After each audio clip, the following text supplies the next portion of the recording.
लालची बहू। एक बार की बात है, एक शहर में एक परिवार रहता था जिसमें एक लड़का और उसके माँ बाप थे। वो बहुत अमीर तो नहीं थे, लेकिन उनमें प्यार बहुत था। कुछ दिनों के बाद उस लड़के की शादी हो गई। उसकी शादी सलोनी नाम की लड़की से हुई। वो बहुत लालची थी। वो अपने पति को किटी पार्टी में जाने के लिए बार बार नए कपड़े और गहने लाने को बोलती थी। उसके पति ने उसको समझाया कि अपने बराबरी वालों से ही दोस्ती करना चाहिए। अगर तुम महीने में 10 बार किटी पार्टी में जाओगी तो तुमको हर बार नए कपड़े और गहने कौन दिलाएगा। लेकिन वो अपने पति से ही झगड़ा करना शुरू कर देती थी और बोलती थी कि अगर मैं नए कपड़े गहने पहनकर नहीं जाऊंगी तो मेरी सहेलियां मेरा मजाक उड़ाएगी। तुम ज़्यादा कमाने की तो सोचते नहीं, बल्कि मुझे ही रोकते रहते हो।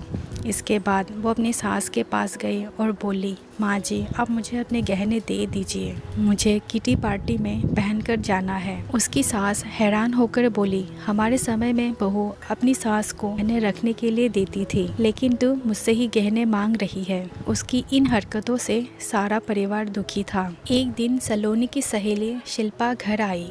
उसने सलोनी की सास से सलोनी के बारे में पूछा। उसने बताया कि सलोनी पार्टी में गई है। शिल्पा ने सलोनी की सास से पूछा, आप इतनी दुखी क्यों दिख रही है। तब उसने सारी बात बताई कि सलोनी किस तरह बार बार नए गहने और कपड़े की डिमांड करती है और सारे पैसे इन पर ही खर्च कर देती है। वो शिल्पा से पूछती है कि ज़्यादा ज़रूरी क्या है, रोटी या ये दिखावा। शिल्पा ने कहा कि ज़रूरी तो रोटी ही है, लेकिन सलोनी को यह बात समझानी होगी।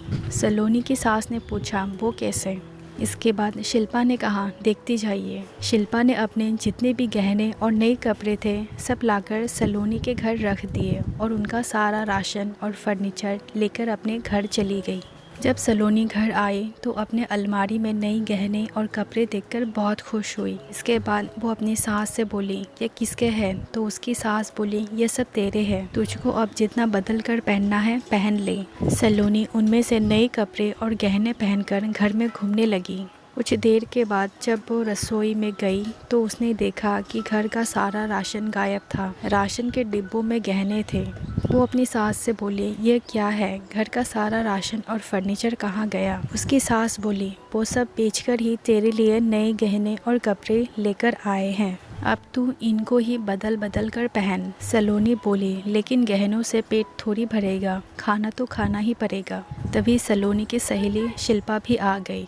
उसने कहा, जब पहले तुम्हारी सास ने तुमको समझाया तब तुम मानी नहीं, इसलिए हमने ये सब किया। अगर तुमको लगता है कि तुम्हारा पति पर्याप्त नहीं कमाता तो तुम खुद नौकरी क्यों नहीं करती। तुमको इन फालतू के दिखावे से बचकर अपने घर पर ध्यान देना चाहिए। अब सलोनी को अपनी गलती का एहसास हो चुका था।